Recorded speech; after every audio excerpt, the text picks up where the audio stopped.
Start చేద్దామా sir? Why not? 1 2 3 quite silence. పొద్దున్నే బేవర్స్ గాళ్ళు ఎక్కువైపోయారు. పెద్ద సమస్య వచ్చి పడింది. తీస్తా, నాలో ఉన్న క్రియేటివిటీ మొత్తం బయటికి తీస్తా. ఓ నీ అబ్బా ఆపరదే. పిచ్చోళ్ళ గురించి వెంటనే కానీ లైవ్ లో ఇదే చూడ.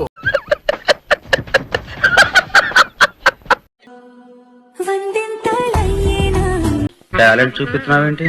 ఏమన్నారు? టాలెంట్ చూపిస్తున్నావేంటి అన్నా?